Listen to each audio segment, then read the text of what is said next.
제가 저 나이가 많거든요.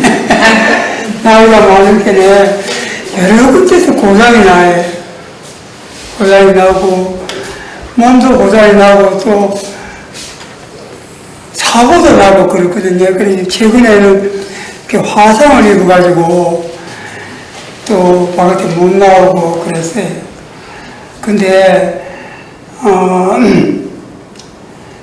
우리에게 김명룡 선생님은 아마 아시는 분은 다 아실 거라요. 굉장히 조용하게 자기가 하는 일에 소리 없이 헌신하고 뿌리거든요. 특히 노동경제, 노동 문제에 대해서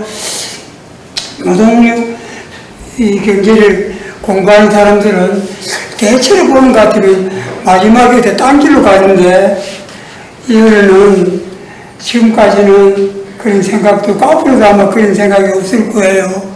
내내 공부를 통해서 말과 글을 통해서 세상에 우리 세상을 노동이 이 세상을 어떻게 만들어 가는지, 그럼에도 불구하고 이 세상의 권력자들이 노동과 노동자들을 어떻게 대접하는지에 대해서 끝까지 이렇게 추궁하려고 그래 생각을 합니다.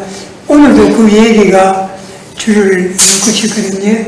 선생님 얘기에 대해서 같이 이야기를 나눌 우리 최병두 선생님도 우리 전국적으로도 다 알려져 있지만 우리 이 지역에서 언제나 우리 어른으로 이렇게 모시고 있는 분이거든요. 오늘 아마 두 분이 얘기를 하겠지만도 사실상 주인공이지 않을까 하는 그런 생각이 들어요. 아니에요. 그런 생각이 어쨌든 오늘 풍부한 얘기가 선생님 때문에 될 것 같아요. 박지웅 선생님은 제가 개인적으로 잘 모르는데 영남대학 통일문제연구소 연구교수 가면 우리 사회에서 연구교수 하는 말은 굉장히 좋은데 개인적으로는 꽤 어려운 삶을 살고 있지 않을까 하는 그런 생각이 듭니다. 그런 개인적인 어려움을 또 이 자리에서는 우리 모두 다가 함께하는 그런 얘기로 이렇게 격을 높여서 얘기해 주시면 이 자리가 작은 책임과 동시에 작은 모임이거든요. 그래서 더 이게 빛날 것 같고, 우리 장에서 쓰는 진행자는 유쾌하게 싸우는 사람이라고 우리들 사이에는 그런 별명이 있습니다. 정말 유쾌한 싸움꾼이거든요.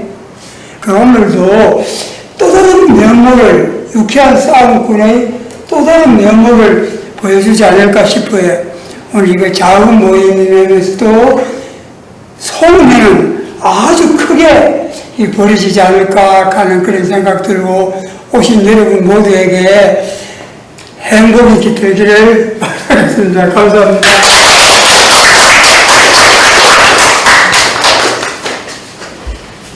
예, 오늘 원래 토론자하고 저자를 따로 소개를 하려고 했었는데요. 우리 사장님께서 인사말과 더불어서 다 소개를 해드린 것 같습니다. 그러면 바로 우리 오늘 저자이신 선생님으로부터 강의를 먼저 듣고 그 다음 토론을 진행하도록 하겠습니다.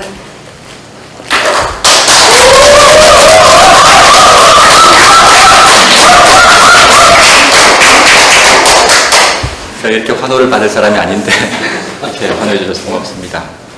제가 이제 거기 아까도 그 비슷한 얘기가 나왔는데 2017년인가 2018년에 제가 이 동네 근처에 살고 있는데 여기 이제 행사가 있다는 그런 소식을 듣고 제 딸 손을 잡고 여기를 처음 왔었는데 벌써 그 딸이 이제 고3입니다. 그래서 시간이 참 빨리 간다는 생각이 듭니다. 아무튼 그 사이에 많은 일이 있었는데 이때까지 이제 출간하게 되어가지고 저는 뜻깊은 일인데 일이라고 생각합니다. 제 말 잘 들리십니까? 네. 예.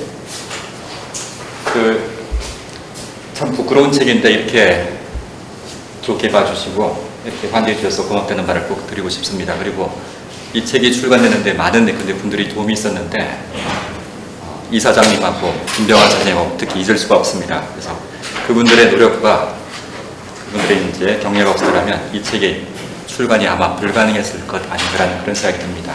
그분들께 이제 다시 한번 감사드리고 이번 시간에 이제 제 책의 중요한 근데 그 주제에 관해서 잠시 한번 이야기를 한번 나누는 그런 시간을 한번 가져보겠습니다. 제가 슬라이드를 한번 쓰도록 하겠습니다.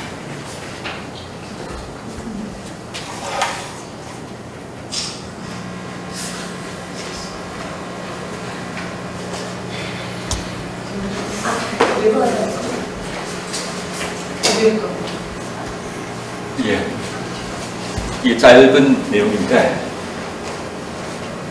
잠시 한번 얘기를 한번 나눠볼까 합니다.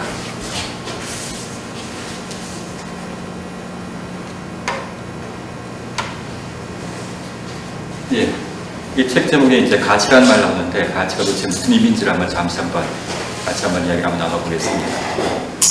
우리가 어떤 대상을 가치가 있다라고 이해할 때 그때 그 의미가 무엇인지 먼저 한번 생각해 볼 필요가 있습니다. 무엇이 가치가 있는 걸까? 그런 질문을 우리가 해볼 수가 있는데 이렇습니다. 여러 가지 답변이 가능한데 이런 답변도 가능하지 않을까 생각이 듭니다. 우리가 어떤 대상을 얻는 과정에서 많은 근데 희생을 치루었을 때 비용을 치루었을 때 그때 우리는 그 대상을 가치가 있다라고 이야기할 수가 있습니다. 이걸 이제 아담 스미스는 토일 앤 트러블이라는 표현을 썼습니다. 토일 앤 트러블이라는 표현을 썼는데 이걸 이제 우리나라 말로 번역하자면 노고란 뜻입니다. 우리가 어떤 대상을 얻고자 할 때 노고를 더욱더 많이 쏟을수록 그 대상은 값어치 있는 게 됩니다. 여러분 동의하십니까? 예. 그러니까 더 많은 노고를 쏟은 것일수록 더 가치가 높은 것이죠. 그렇죠? 그런데 그 노고를 뭘로 측정할까?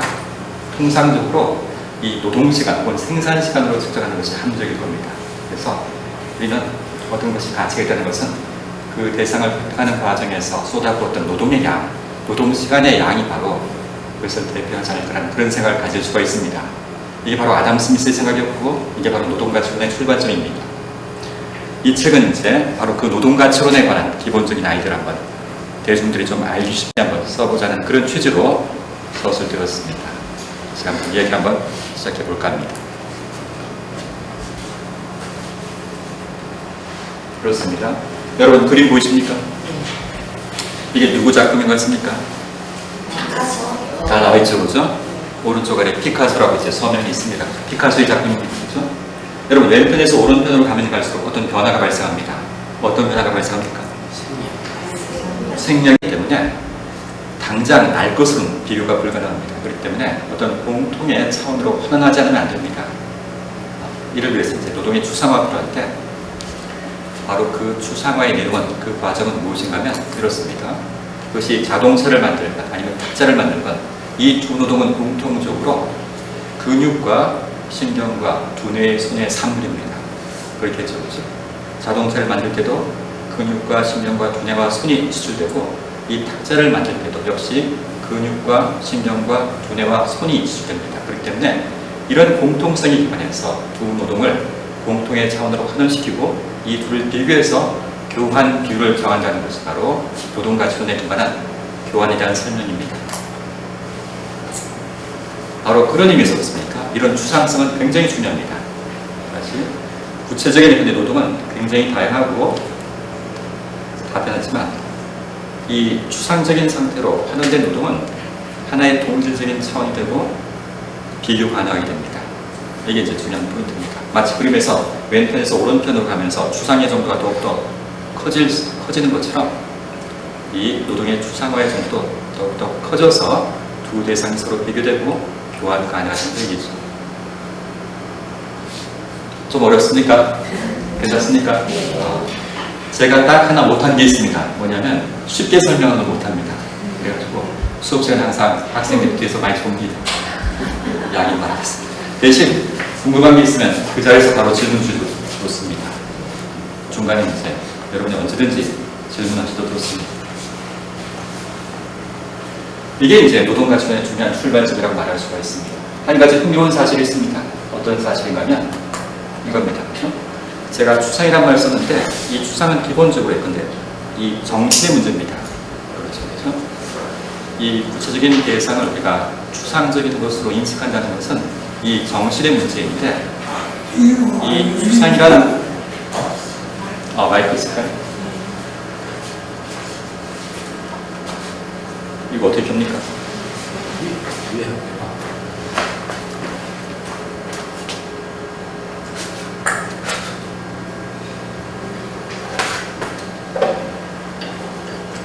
예,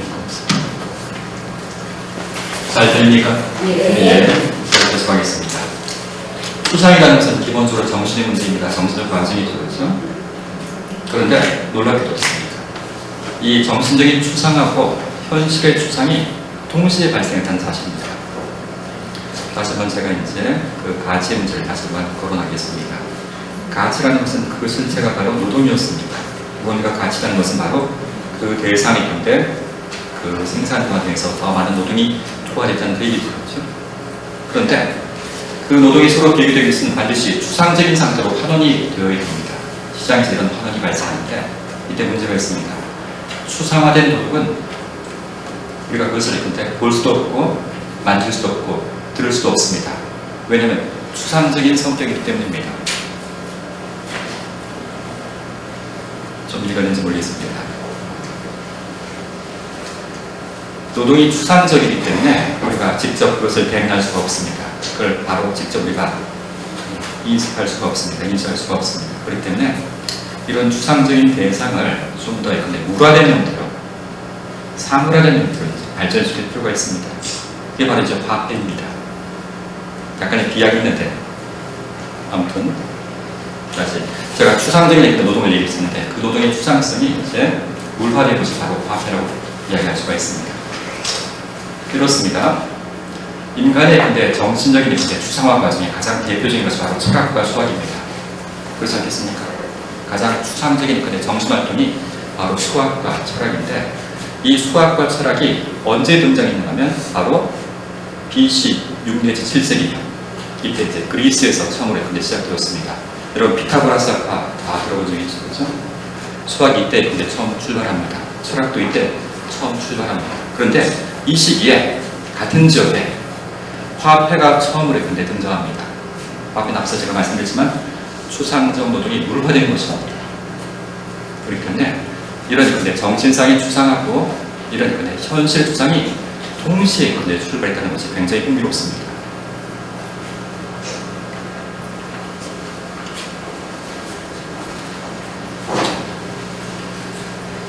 다시 한번 강조드렸습니다. 그렇죠? 우리가 이제 현실에서 시장에서 어떤 상품과 어떤 상품이 서로 교환되기 위해서 반드시 노동이 추상의 단계로 이제 환원되어 있는데, 이때 이제 환원의 규칙을 제가 쭉 한번 소개해 봤습니다. 그렇죠? 제가 책에 좀 더 상세한 설명을 해두었는데, 아무튼 중요한 것은 이런 구체적인 노동이 추상적인 노동으로 전환되는 것이 중요한 얘기입니다. 그리고 이런 전환은 누가 인위적으로 계획하고 명령해서가 아니라 시장에서 자발적인 교환 과정을 통해서 생성된다는 사실입니다.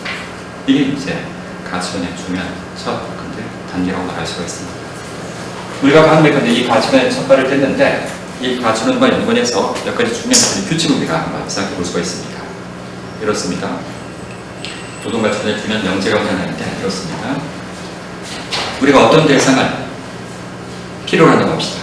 그 필요 정도가 더욱더 크면 클수록 그 대상에 대한 정도가, 그 대상에 대한 요구의 정도가 더욱더 크면 클수록 그 대상의 시장 가치가 더욱더 증가할 것이라고 생각하기가 쉽습니다.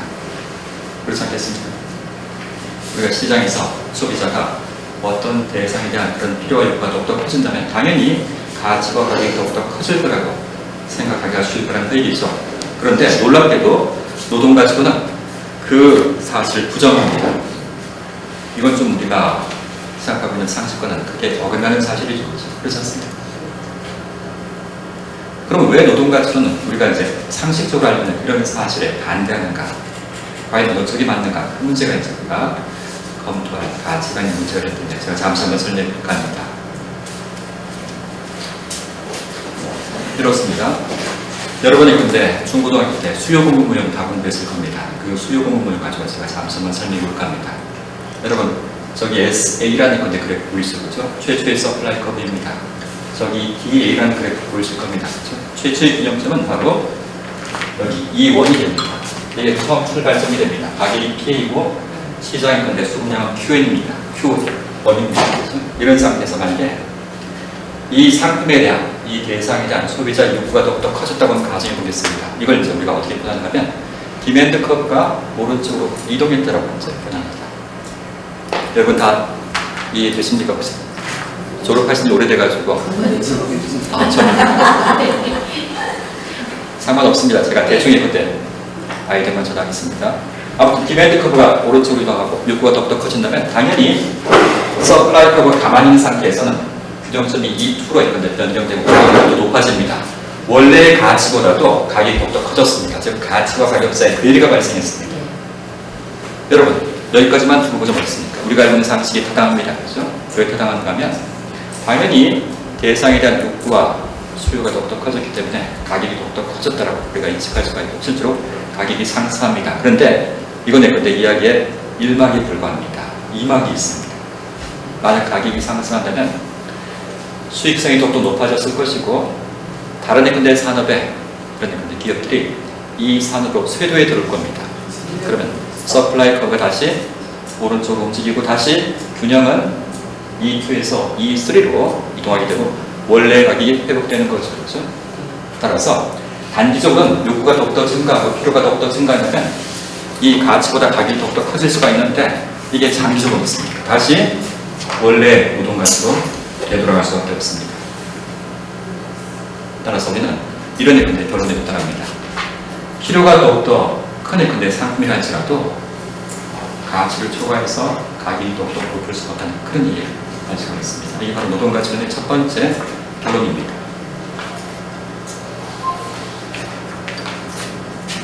이거 말고도 몇 가지 있는데 노동가치론의 중요한 근데 결론이 한 가지 더 있을 수가 있는데 이것도 잠시 한번 살펴보겠습니다. 이야기 나온 김에 이렇습니다. 그렇죠? 우리가 어떤 새로운 기술을 도입했다고 가정해 보는 겁니다. 그럼 어떤 상품 생산 과정에서 필요한 노동 시간은 더욱더 증가하겠습니까? 감소하겠습니까?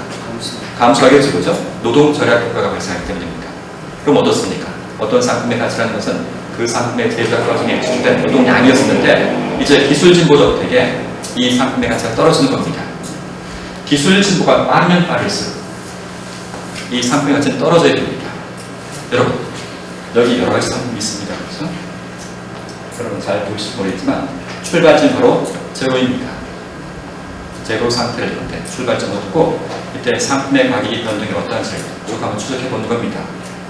여러분 0보다 더 위에 있는 건데 상품들은 가격이 더욱더 상승한 것입니다. 아래에 있는 상품들은 하락한 것입니다. 그런데 아래에 있는 상품들은 기술 진보가 굉장히 빠른 그런 건데 부문의 상품들이라는 겁니다. 반면에 위에 있는 상품들은 근데 서비스 산업이 주로 대표적인데 이런 기술 진보가 굉장히 어려운 그런 분야입니다. 이것 자체가 노동가치론의 이익과 부합되는 현실의 상황이기 때문에 우리가 앞서 얘기했던 노동가치론의 타당성을 부분적으로 확인할 수가 있습니다. 아무튼 이게 이제 우리가 생각해 볼 수 있는 노동가치론의 출발점이 됩니다.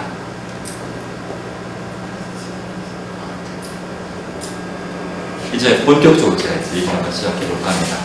이제까지는 이제 도입이었고 제가 이제 말하고 싶은 것이 바로 여기서부터입니다. 여러분 혹시 저 그림 본 적 있습니까? 물리학 공부하셨죠, 그죠? 장혜숙 선생님께서 한번 설명해 주시겠습니까?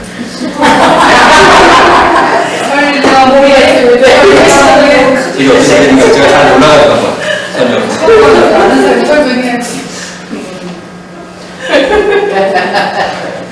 저도 잘 모르는데 제가 아는 법인에서 짤막하게 설명하자면 다음과 같습니다. 중력장이라는 개념이 있다고 합니다. 물리학에서는 무거운 질량의 물체가 있으면 어떻습니까? 이 시공간이 펴지고 주변에 이제 이 물체들을 끌어당긴다고 합니다. 이게 이제 시각적으로 저런 그림으로 표현될 수 있다고 하게 됩니다. 마찬가지입니다. 그렇죠? 어떤 애건데 가치의 중심성이라는 것이 있을 것이고 이 가치를 중심으로 있습니까? 저런 중력장 효과가 발생한다는 그 얘기죠.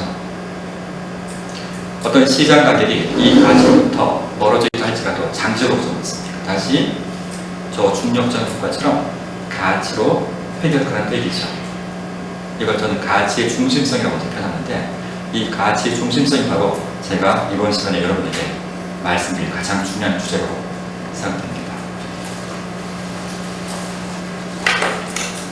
이를 위해서 제가 두 가지 사례를 준비했습니다. 첫 번째가 금융위기입니다. 이 금융위기가 바로 제가 첫 번째 근거를 사용할 사례입니다. 이걸 설명해 볼까 합니다. 이렇습니다. 아까 제가 말씀드렸죠, 그렇죠? 가치는 추상적이기 때문에, 추상적인 건 글자 그대로 추상적이기 때문에 그것이 현실 세계에서 활용되기 위해서 반드시 물화된 형태로 존재됩니다. 그 물화된 형태가 뭐 있습니까? 맞습니다. 화폐였습니다. 화폐입니다. 그렇죠? 근데 최초에 화폐였습니다. 우리가 지금 쓰고 있는 것처럼 지폐가 아니라 금화였습니다. 금화죠. 그렇죠? 이 금속 화폐가 최초의 화폐 형태였습니다. 금속 화폐가. 근데 문제가 있습니다. 금속 화폐는 주로 금을 넣는 화폐로 사용했는데 경제의 규모는 끊임없이 성장합니다. 발전합니다. 끊임없이 더 많은 상품이 생산되는데 이 상품을 유통시키기 위해서 필요한 금화는 굉장히 제한적입니다. 한정적입니다. 새로운 근데 금광이 발견되거나 아니면 금채물 기술상에 획기적인 진전이 있지 않고서는 이런 화폐 공급에 병목이 발생합니다. 이게 이제 큰 문제였습니다. 실제로. 이 문제를 이제 해결하고자 자본주의가 있는데 내놓은 답이 무엇인가 하면 신용화폐입니다. 신용화폐. 여러분 혹시 어미란 말 들어본 적 있습니까? 약속은 프로미스 노트. 이 신용화폐 한 종류입니다. 약속은. 여러분 은행이 어떻습니까? 이 대출을 통해서 그리고 이 예금을 통해서 또 신용화폐를 창출합니다. 대학교 1학년 학생들은 이걸 공부합니다.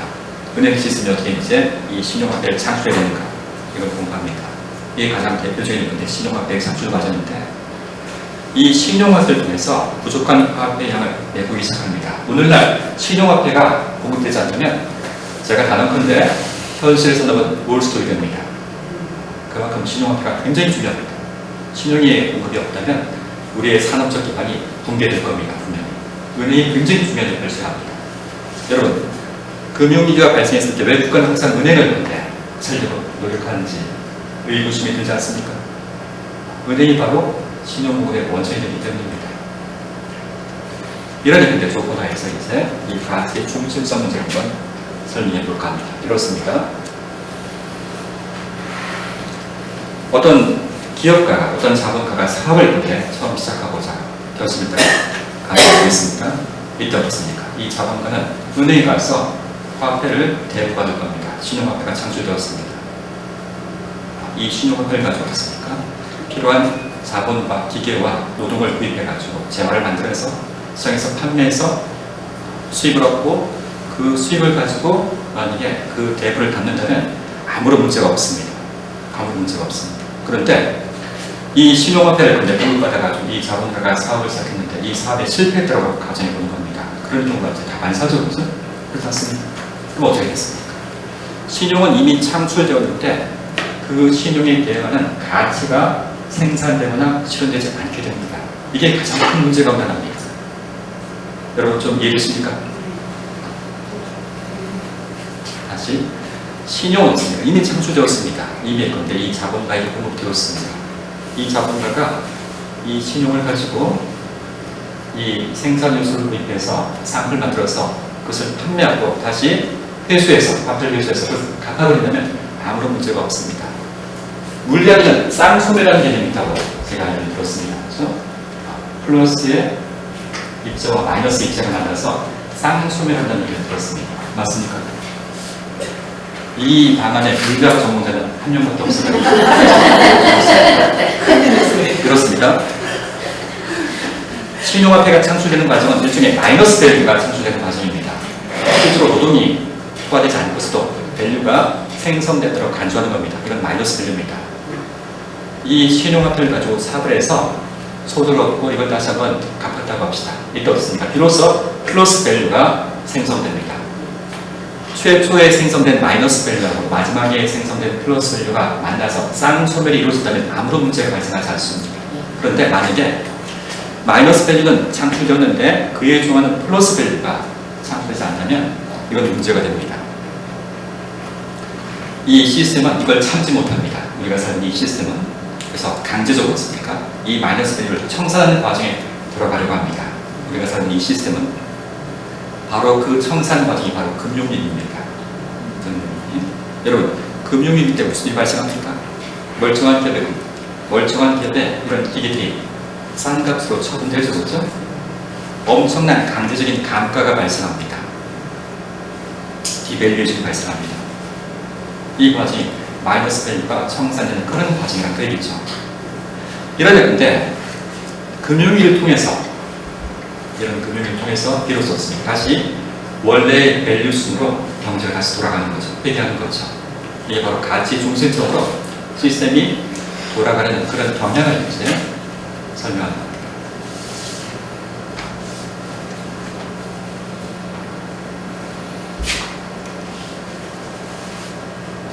여러분, 투기 아시죠? 투기. 스페큘레이션. 그렇죠? 이 투기도 마찬가지입니다. 그렇죠? 이 투기 그 자체가 어떤 생산적인 활동과는 거리가 멉니다. 즉, 가치 창출과는 거리가 아주 멉니다. 근데 아까 제가 말씀드렸지만, 장기적으로 어떻습니까? 이 투기 과정에서 투기를 위해서 그때 이 공급되었던 신용이 청산되지 않으면 안 됩니다. 그것이 제품이 팔리지 않건, 그것이 어떻습니까? 투기로 사용되건, 이 마이너스 밸류는 강제로 청산되지 않으면 안 됩니다. 이 과정이 바로 경제위기가 될 것, 금융위기의 과정인 거죠. 그렇죠? 이게 바로 버블이 붕괴되었을 때, 그때 상황이라는 그 얘기죠. 우리가 이제 이런 얘기를 할 수가 있습니다. 그렇죠? 금융위기는 굉장히 고통스러운 과정입니다. 그렇지 않습니까? 그럼에도 불구하고 이 금융위기는 우리가 살고 있는 이 자본주의의 중요한 구성 요소가 됩니다. 왜 그럴까 하면 이 금융위기를 거치지 않고서는 다시 원래의 가치의 중심성을 회복할 수가 없기 때문입니다. 마이너스 밸류가 청산될 수 없기 때문입니다. 바로 그런 의미에서 이 금융위기는 시스템의 구성 요소라는 겁니다. 이게 시스템에 반하는 그런 요소가 아니라 반드시 시스템의 장기적인 기능에 필수적인 요소라는 그 얘기죠. 이것 자체가 우리가 살고 있는 사회의 불합리성을 잘 말해줍니다. 그렇지 않겠습니까?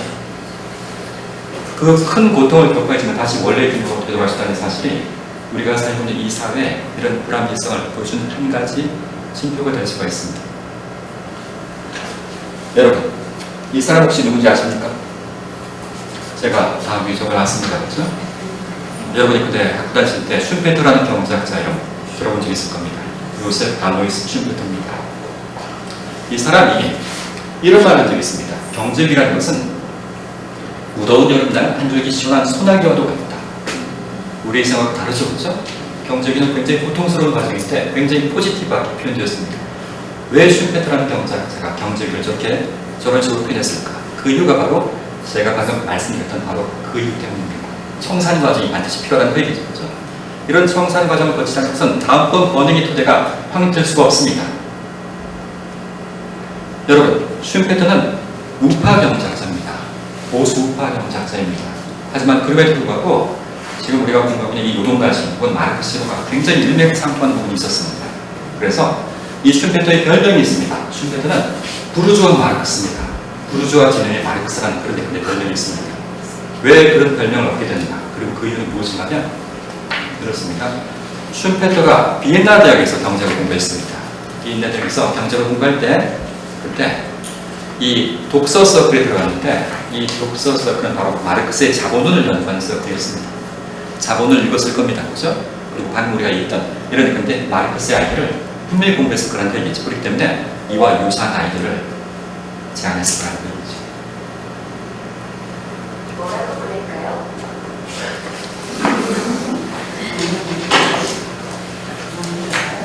여러분, 두 번째 제가 여기 말씀드리겠습니다. 자본론 3권에 나오는 내용을 제가 한번 소개해 볼까 합니다. 1권이 아니라. 여러분, 19세기에 여러 가지 문제가 있는데 그 중에 하나의 중요한 문제가 하나가 무엇이었냐면 바로 정부의 재정의 문제였습니다. 영국을 지금 제가 예를 들고 있습니다. 이 영국 정부가 재정난에 휩싸이게 됩니다. 지출에 비해서 수입이 굉장히 적었기 때문입니다. 그래서 이 문제를 타개하기 위해서 몇 가지 해결책이 나오는데 당시 프라이스 박사가 이런 아이디어를 냈습니다. 노동의 중심성을 설명한 두 번째 이야기입니다. 지금 제가 말씀드린 것은 어떤 아이디어냐면 이렇습니다. 여러분 혹시 복리란 말 들어본 적 있죠? 컴파운딩 이펙트. 이렇습니다. 전부 어떤 기금을 마련해가지고 그 기금을 복리로 불리는 겁니다. 여러분, 복리는 어떻습니까? 시간이 경과하면 경과할수록 기하급수적으로 이 수익력도 증가하겠죠, 그렇죠? 이걸 이용해서 부족한 정부의 재원을 메꾸자는 그런 아이디어를 이 프라이스 박사가 내세웠습니다. 이 프라이스 박사 이야기를 직접 한번 들어보겠습니다.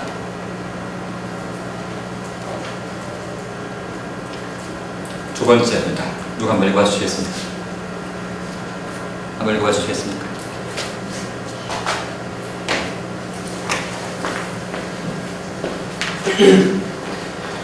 복리를 낳은 화폐는 처음에는 완만하게 증가한다.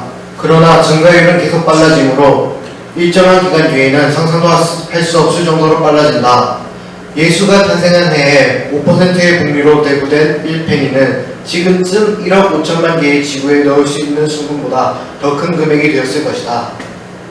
예수가 탄생한 해에 아마도 예루살렘 사원에서 1%의 복리로 내구된 1실링은 해양계 전체 토성 궤도의 지름과 동등한 지름을 가진 공으로 가정한다가 포용할 수 있는 것보다 더 큰 금액으로 증대했을 것이다. 자본론 3권상 503에서 504페이지까지. 고맙습니다. 그렇군요. 정말 너무 친절합니다. 여러분, 프라이스 박사의 그 아이디어 어떻게 생각하십니까? 이거 맞는 말 아닐까? 여러분, 복리가 장동안 어떻습니까? 계속 돈을 복리로 굴리는 겁니다. 그럼 어떻습니까? 저런 일이 발생하지 않겠습니까? 여러분, 아인슈타인 아시죠? 그죠? 아인슈타인은 복리를 가장 신비한 건데 속성이라고 불렀습니다. 저 말이 틀린 게 아닌 것처럼 느껴지는데 이 말은 틀렸습니다. 왜 틀렸는가 하면 아까 제가 말씀드렸지만 모든 가치 원천은 바로 인간 노동입니다. 그렇죠? 인간 노동이 저렇게 엄청나게 증가하지 않는 이상 이윤과 이자가 크게 증가할 수가 없습니다. 이윤과 이자도 바로 가치부터 나오는 것이기 때문입니다. 이게 시스템 안에서 보자면 어떻습니까? 이 말이 맞는 것처럼 보입니다. 그렇죠? 근데 어떻습니까? 시스템 밖에서 보자면 이 말처럼 틀린 말도 없습니다. 다시 한번 강조하건데 어떤 가치는 바로 투하된 노동량에 의해서 제약을 받습니다. 그렇죠? 이에 대한 마르크스의 비판을 제가 한번 이야기해 보겠습니다. 이겁니다. 세 번째 문단이 바로 마르크스의 말입니다. 제가 한번 천천히 한번 읽어보겠습니다. 잉여가치와 잉여노동, 이게 바로 이제 이윤에 대응하는 말입니다. 마르크스는 혹은 이자와 대응하는 말이라고 생각도 상관이 없습니다. 지금 우리 맥락에서는 잉여가치와 잉여노동이 동일하다는 사실은 자본 축출의 하나의 질적인 한계를 설정하고 있다. 그 한계는 노동일 하고 노동자를 말합니다. 그렇죠? 이것에 의해서 제약을 받는 그 얘기입니다. 머릿속에서는 복리의 이익의 속도로 도가 더욱더 증가할 수 있겠지만 현실은 그렇지 않습니다. 그렇죠? 노동의 이익의 복리의 속도로 증가하기가 만무합니다. 바로 그런 건데 위에서 이 마르크스는 프라이스 박사의 어리석은 문제 지적하고 있습니다. 이걸 다 적었습니다. 소위 말해서 이 종이의 세계가 규제적인 요인이 아니라 이 노동의 세계가 더욱더 규제적인 이야기를 얘기죠.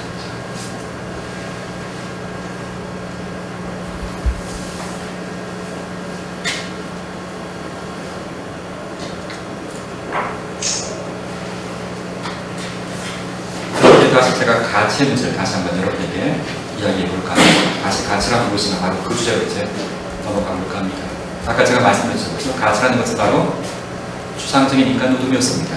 다들 기억하실 겁니다. 그렇죠? 그리고 추상적인 인간 노동이라는 것은 인간 노동 일반을 말하는데 그 인간 노동 일반이라는 것은 바로 모든 노동이 근육과 신경과 두뇌와 손에 지출하는 점에서 확인될 수가 있습니다. 우리 그렇게 이제 앞서 얘기했었죠. 그런데 이 점이 어떻습니까?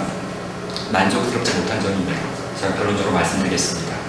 우리가 앞서 했던 이야기는 만족스럽지 못한 이야기였습니다. 우리가 이 당장에 강을 건너기 위해서 뗏목이 필요합니다. 그렇죠? 네, 강을 건넜습니다. 그러면 그 뗏목을 계속 이고 갈 필요가 없겠죠. 바로 그 얘기입니다. 우리가 추상적 노동을 이해하기 위해서 우리가 근육과 신경과 두뇌와 손에 취한 그런 이제 생리학적인 얘기를 했었는데 이제 어떻습니까? 더 이상 추상적 노동을 취하는 그런 생리학에 의존할 필요가 없게 됩니다. 그럼 도대체 가치가 뭘까? 그 얘기를 좀 더 해볼까 합니다. 그렇습니다. 근육과 신경과 두뇌와 손의 지출, 이게 바로 인간노동 일반의 근대 특성이라고 제가 말씀드렸는데, 여기서 중요한 포인트가 바로 인간노동 일반입니다. 그렇죠? 인간노동 일반이라는 것은 그 개념이 성립하기 위해서는 모든 인간노동이 다 동등해야 한다는 사실이 미리 전제되지 않으면 안 됩니다. 그렇지 않겠습니까? 인간노동 일반이라는 게 우리가 떠올리는 것입니까? 두 개의 노동이 동등성을 전제하지 않으면 안 됩니다. 여러분, 신분제 사회, 혹은 1780년 프랑스 혁명 이전 사회에서는 어떻습니까? 귀족과 시민 사이 분이 있었습니다. 그렇죠? 이런 사회에서는 노동이 동등하게 취급받지 못했습니다. 이런 사회에서는 인간노동 일반이라는 개념이 성립할 수가 없습니다. 고대 그리스 사회는 어떻습니까? 자유민과 노예 사이의 근대 사회였습니다. 자유민과 노예 사이의 활동은 서로 양립 불가능합니다. 서로 대등한 관계가 아닙니다. 정의상 그럽니다. 이 바로 사회의 기본적인 원리였습니다. 그 사회에. 그렇기 때문에 그런 사회에서도 인간노동 일반은 성립될 수가 없습니다. 다시 한번 강조하는데, 인간노동 일반은 노동의 동등성, 대등성이 반드시 전제가 되어야 됩니다. 언제 우리가 이런 인간노동의 동등성을 우리가 인정하게 되었습니까? 1789년. 무슨 일이 발생합니까? 프랑스 대혁명입니다. 시민혁명입니다. 우리가 시민혁명을 거치면서 드디어 법적인 평등이라는 개념을 갖게 됩니다. 이 법적인 평등 개념에 기반하기 위해서 인간노동 일반이라는 개념, 노동의 대등성이라는 개념, 노동의 평등성이라는 개념이 드디어 성립 가능합니다. 영국에서는 언제였습니까? 프랑스는 1780년인데, 벌써 시간이 다 되는데 빨리 끝내겠습니다. 영국은 명예혁명이었습니다. 프랑스는 시민혁명, 대혁명이었고, 미국은 남북전쟁이었습니다. 이를 시민혁명 단계를 거쳐야지만 드디어 비로소 인간노동 일반이라는 그런 개념이 성립될 수가 있습니다. 특정한 역사적 시기, 사회적 관계를 전제하지 않고서는 그런 가치 개념이 성립될 수가 없습니다. 그런 의미에서 가치는 사회적인 관계입니다. 다시 한번 강조해 보겠습니다. 가치는 추상적 인간노동인데, 이 추상적 인간노동, 즉 인간노동 일반은 특정한 사회적 관계를 전제하지 않으면 성립될 수가 없습니다. 고대 그리스 사회에서 어떻습니까? 가치라는 개념은 성립할 수가 없습니다. 1780년 이전의 봉건 사회에서도 가치라는 개념은 성립할 수가 없습니다. 특정한 역사적 시기, 특정한 사회적 관계 하에서만 가치라는 개념이 성립될 수가 있습니다. 따라서 가치는 사회적 관계입니다. 가치가 발전한 잉여가치, 기본 자본 개념도 바로 사회적 관계 개념이라는 그 얘기입니다. 이게 이제 노동가치론이 최종적으로 말하고자 하는 결론입니다. 빨리 끝내겠습니다. 제가.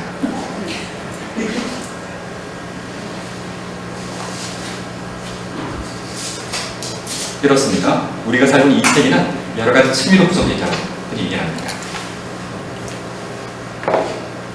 제일 아래층 위에 무엇이 있는가 하면 이 자연의 세계가 있습니다. 자연의 세계. 이 물리의 법칙이 작동하는, 혹은 양자의 법칙이 작동하는 그런 가장 기저적인 그런 층위가 존재합니다. 그리고 그 위에 어떻습니까? 그 위에 바로 사회라는 층위가 존재합니다. 그렇죠? 좋습니다. 우리가 방금 얘기했습니다. 그렇죠? 가치라는 것은 바로 이 사회적 관계입니다. 그렇기 때문에 우리가 노동가치를 검토한다는 것은 무슨 의미인가 하면 우리가 살고 있는 이 세계의 가장 높은 층위를 우리가 연구한다는 얘기입니다. 바로 여기에 이제 사회적 관계가 위치하기 때문입니다. 그렇죠? 여러분 혹시 창발이라는 말 들어본 적 있습니까? 창발. 이버전 프로퍼티. 이 창발의 개념이 바로 그러합니다. 창발은 어떤 개념인가 하면 어떤 한 단계가 이전 단계에 토대를 두고 있습니다.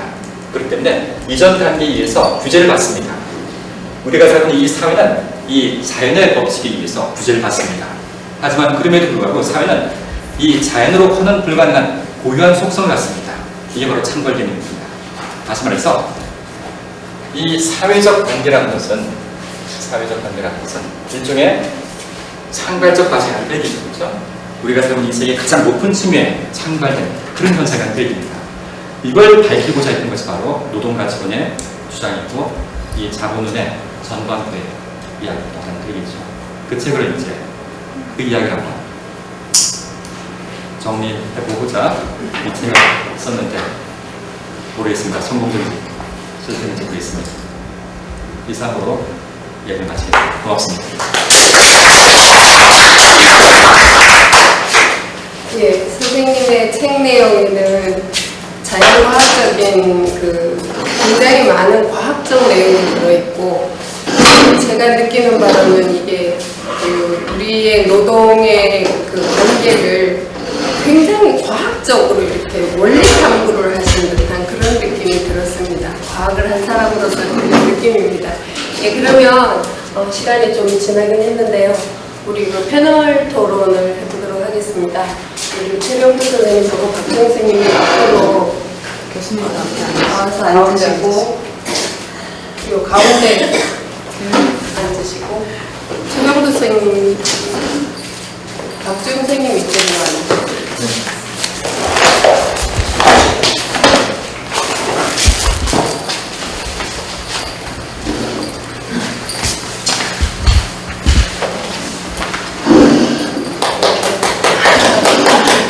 패널 토론에 들어가도록 하겠는데요.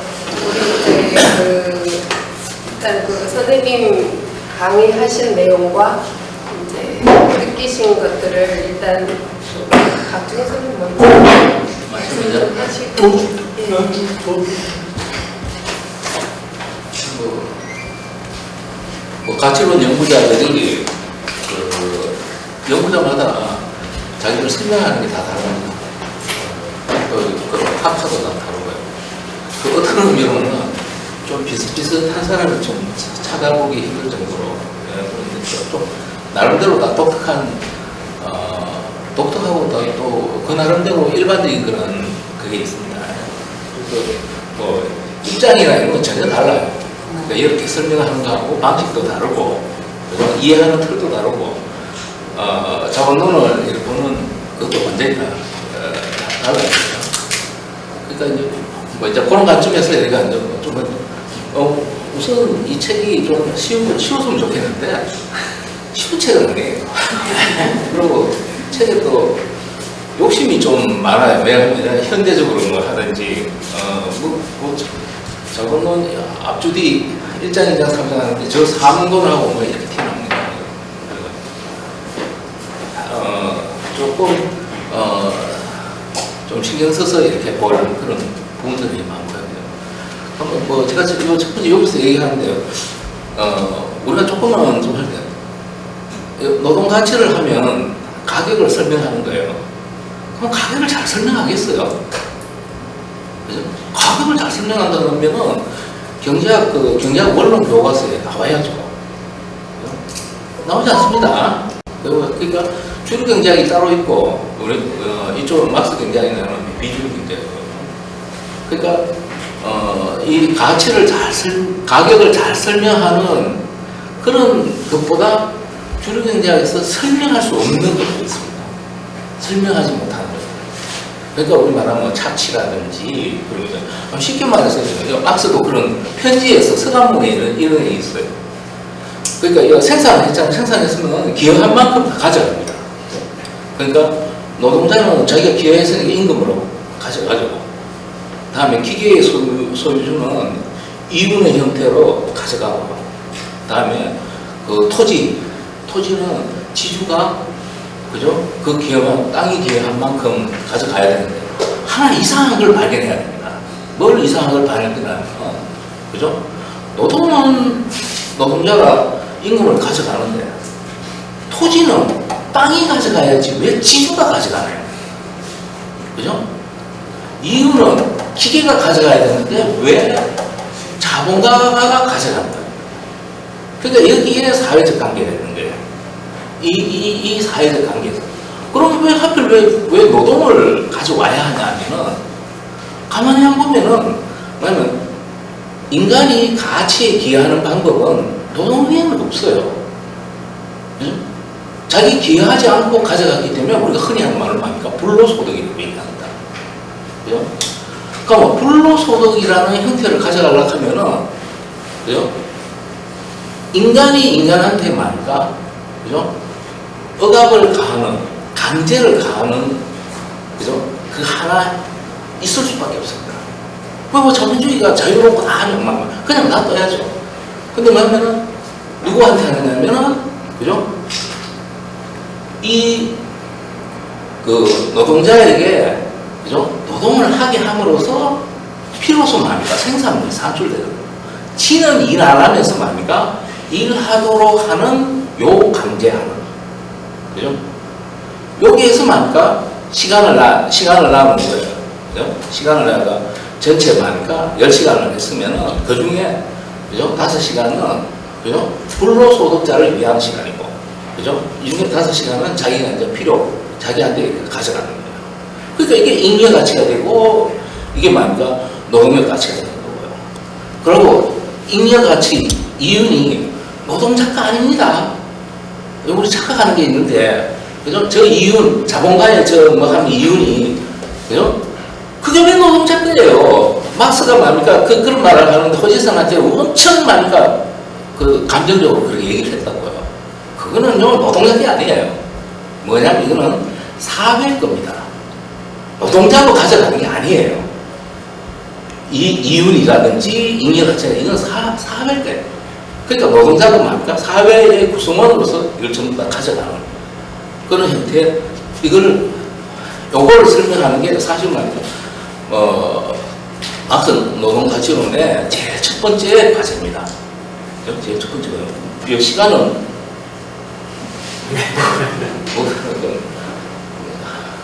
저한테 제약이 있고 그런 거 없으니까 막 하면 됩니까? 아닙니까? 이제 네, 다른 얼마나- 쌤도 하셔야 되겠네요. 근데 시간은 얼마? 우리 8시에 그러니까 10분 정도 네. 그럼 여기서 뭐 이거 자세하게 지금 이렇게 얘기할 수는 없고요. 여기 보면은 우리가 이 가치 실체 노동하면은 그 추상을 얘기했거든요. 추상 노동, 부채 노동. 그러니까 사실 이 추상 노동은 뭐하고 항상 붙어야 되느냐 하면은 인간 노동하고 붙어야 됩니다. 이 인간 구체적 부채 노동이고 인간이라는 거 붙어야 돼요. 동등한 인간 노동, 노동 일반 하고요. 그러면 이 노동이 다 똑같아요. 근대 사회에서 그러니까 다 똑같아야 되는데, 이 똑같다는 말은 뭐냐면은, 변호사가 하는 노동이나, 여기 뭐 택시 운전수가 하는 노동이나, 그게 다 뭡니까? 같게 된다는 거예요. 뭐 때문에? 가치가 없기 때문에. 왜냐하면 산업생산 노동이기 때문에, 그죠? 우리가 렘브란트 그림, 천재적인 그림은 따라 할 수 없어도 뭡니까? 이거 모사를 하고, 벨기에나 뭐 네덜란드에서 이렇게 모사하는 거는, 그죠? 그거 배우기만 배우면 그렇게, 그죠? 모사할 수가 있습니다. 그죠? 그러니까 변호사도 뭡니까? 하락하면 다 할 수 없고, 교육만 받으면 되는 거예요. 그러니까 한 대만 걸치면은 노동이라고 하는 건 다 똑같이 이렇게 할 수 있는 거예요. 예? 똑같은 노동으로 다 뭡니까? 똑같은 노동으로 되어 있는데, 여기서 절대로 뭐냐면은 더 넘어가서는 안 되는 게 뭐냐면은, 그죠? 상품 생산자가 평등한 거예요. 노동자가 노동에 대해서 평등한 것이지, 그죠? 근대에 있는 이 인간들이 평등한 게 아닙니다. 그죠? 인간이 평등하다는, 형식적 평등을 위해서 노동의 평등을 가져오고요. 여기에 실질적인 어떤 평등을 가져와가 하려면 뭐야? 자본을 건드려야 돼요. 그죠? 여기서는 자본 안 건드리죠. 아까 보낸 말은 그 착지, 그거로 일정하게 해놨잖아요. 그리고 이제 마지막으로 간단하게 하나 얘기하면, 여기에 자본주의의 생산 양식에 부합하면은, 여기 얘기하는 자본주의 생산 양식에 부합하면 그거 정의예요. 그러니까 자본주의적이면은 정의고. 그죠? 그러니까, 노예제나 공문제 같으면은, 공문제에 맞게 그의 생산 양식에 부합하면은, 그게 정의다라고 그렇게 언급했는데, 그건 조금 문제가 있는 게, 다음에 자본주의가 사회주의로 넘어가는 것까지, 그거 하는 것까지도 이 정의의 개념이 들어가니까 이 부분은 최병두 선생님이 많은 연구를 하시게 됩니다. 아마. 그걸 먼저 굉장히 넘겨요. 하여튼 질문을 하시든지 뭐. 예. 그래서 아마 김명곤사 또 답을 하시겠죠. 근데 두 분 앞서 말씀하시는 거를 듣고 있으니까 저는 평소에 굉장히 비슷한 생각을 하고 있을 거라고 생각을 했거든요. 근데 지금 생각하니까 각자 좀 다른 생각들 하고 있구나 라는 생각을 가집니다. 다른 생각은 영 엉뚱한 생각이 아니라 사실 박준 교수님은 포스트 모던 이론의 쪽에서 자본주의 사회 원래 가치는 좀 그랬어요? 근데 어떻게 인력 가치를 그렇게 정의를 하시는가요? 인력 가치라는 것은 노동자의 몫이 아니고 사회의 몫이다. 사회주의 경제하는 것 같아요. 어쨌든 어떤 개념들이 좀 뭔가 개념 정의 자체가 다르다. 그리고 예를 들어서 우리 오늘 박영영 교수 박사의 이야기에서도 처음에는 가치란 희생의 대가다. 희생을 통해서 그 희생이 바로 노동으로 나타나기 때문에 노동가치성이다라고 이야기를 합니다. 근데 그런 노동은 자본주의 사회에서만 있었던 게 아니고 그 옛날 저자본주의 사회 또는 비자본주의 사회에서도 있었다라는 거죠. 그럼 왜 그때의 이 노동가치는 그 노동가치법에 적용이 되지 않는가? 라는 생각을 가지면서 끝에 가서는 어쨌든 한편으로는 노동가치는 기본적으로 노동 희생의 대가로서 나타나는 어떤 가치다, 실체다 라고 이야기하고 끝에 가서는 다시 노동가치로는 자본주의 사회에서 특히 상업생산 사회에서만 적용이 된다 라고 이야기를 하는 것이 왜 그런가? 그런 데 대해서 혹시 의문을 가지고 계신 분도 있을 거라고 생각을 합니다. 어쨌든 공통점은 박정 교수하고 저희 공통점 이 책이 생각보다는 굉장히 어렵습니다. 본인은 쉽게 썼다고 이야기를 할지는 모르겠는데 아마 읽어보신 분 한번 있으실 것 같기도 하는데 자본론 직접 읽는 것보다도 분량이 더 많고 그 내용도 어렵습니다. 왜냐하면은 그 전체적인 상황 속에서 우리는 마르크스는 자본론 전체를 해가지고 최소한 자본론 1권은 죽기 전에 자본론의 1권은 출판이 되었단 말이에요. 그렇기 때문에 전체에서 이제 앞에 자본론 제1권만 나더라도 파트가 8개가 그렇고 챕터가 33개 챕터가 있습니다. 그걸 전체를 해가지고는 제일 앞부분, 지금 김용현 박사가 이 책에서 쓴 부분은 해설서로서 관심을 가지고 해석을 한 부분은 제1부, 8분의 1, 3장에 불과합니다.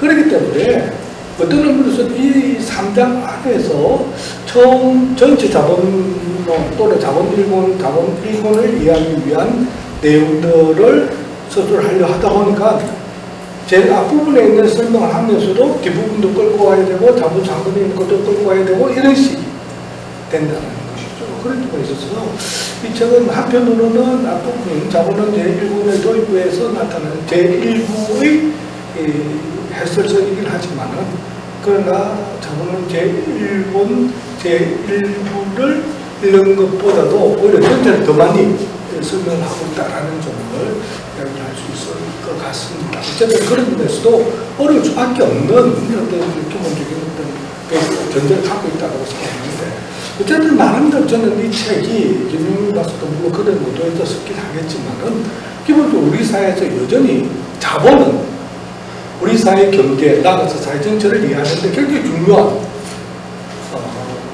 성경 다음으로 많이 읽힌 책이 자본이라고 합니다.